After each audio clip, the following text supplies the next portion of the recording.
Hi, I'm Braxton Thornley, a senior technology trainer here at UEN. Today I want to talk a little bit about how you can use Nearpod to differentiate the content and curriculum in your classroom. Now, Nearpod is great for this because it offers us a variety of tools to customize content for students.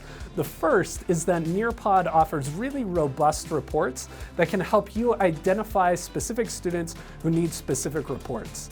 Additionally, though, you can also utilize Nearpod's student-paced lessons to first off duplicate lessons for students and say, you know what, student A needs this content while student B needs this content, and we'll talk about what that looks like.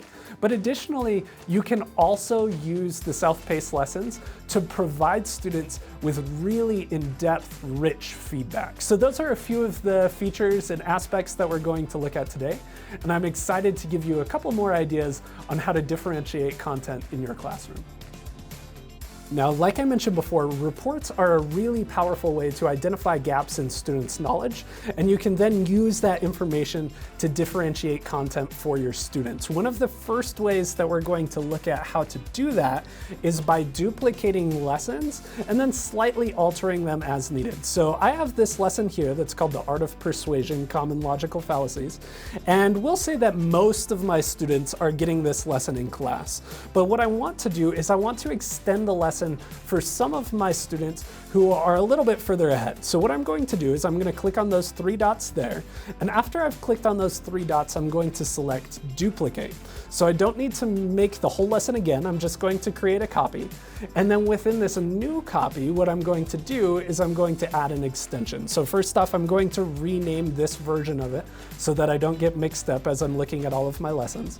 But once I've done that, I'm going to scroll to where I want my extension to happen inside of the lesson, and I can just find that moment, and then I'm going to click on Add New, and for my purposes, I'm going to add a video here. And the video that I'm adding is just a silly TV ad, but I want students to be able to analyze the ad through this lens of common logical fallacies and look for logical fallacies inside of the ad.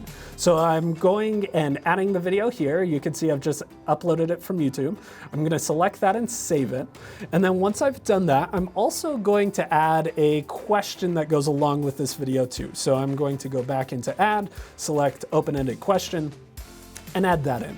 Now I'm going to just type out my question here. Which logical fallacy did you notice in the ad, in the DirecTV ad? We'll say that. Now, once I've done that and I've built in that question, now this lesson has that extension built into it, so I'm going to go ahead and save it and exit back to all of my lessons. So like I mentioned before, now I have two iterations of the same lesson. One of them is the one that we just edited. The other one is the one for the whole group. What I can now do as a teacher is I can go to Teach and click on Self-Paced mode, and I can generate a self-paced lesson for the bulk of my students, which I'm doing right now, and I can send them a link to that lesson. But then for my other students, I can do the exact same with the extension lesson. So I can go back in, generate a self-paced link, copy that link, and send that link to the specific students who need the extension. And in this way, all of my students are still getting the same content, but some of my students are just being pushed a little bit further in that content. And that's a really easy way to differentiate quickly because all I needed to do was duplicate that lesson.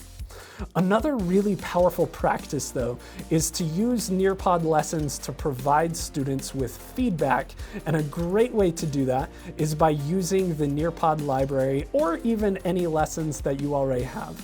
Now, this one that I'm selecting here is one that I've already saved from the Nearpod library, so I'm going to go ahead and copy that link.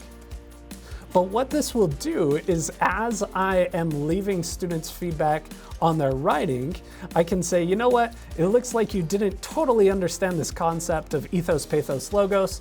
I want you to go in and learn a little bit more about ethos, pathos, and logos. And so here's a link to a lesson where you can learn a little bit more. And in that way, all I've done is I've left students practically the same comment that I might before, but now my comment has a link where students can learn on their own and extend their learning a little bit. Now, to make that really easy to implement in the classroom, Nearpod gives you the ability to search through thousands of pre-made lessons. So you can see here that I'm going to the Nearpod library, and within the Nearpod library, I can select my content, my grade level, I can filter by partner, by standard if I want to, and I have all of these options to help me choose. What I would do as a teacher though, is I would probably search for the content that I needed, or if it came up in the filters really easily, I could find it that way, and I would save it to my own lesson library, and I'd be looking in particular for the types of content that I know students are going to need the most support with.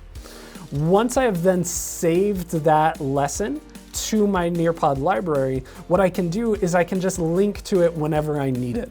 So if I'm leaving students feedback on their writing and a student makes a comma mistake, I can point that out to them and say, hey, I want you to learn a little bit more about commas. Here's a link to a lesson where you can find that information. And then inside of class, what we can do is we can dedicate some class time to students moving through their individualized feedback that has individualized lessons, and they can be learning the content that they really need in that moment. So today we talked about how to duplicate lessons to differentiate learning. We talked about how to use self-paced lessons to provide deeper, richer feedback to students. And hopefully you came up with a couple of ideas on how to differentiate in your own classroom.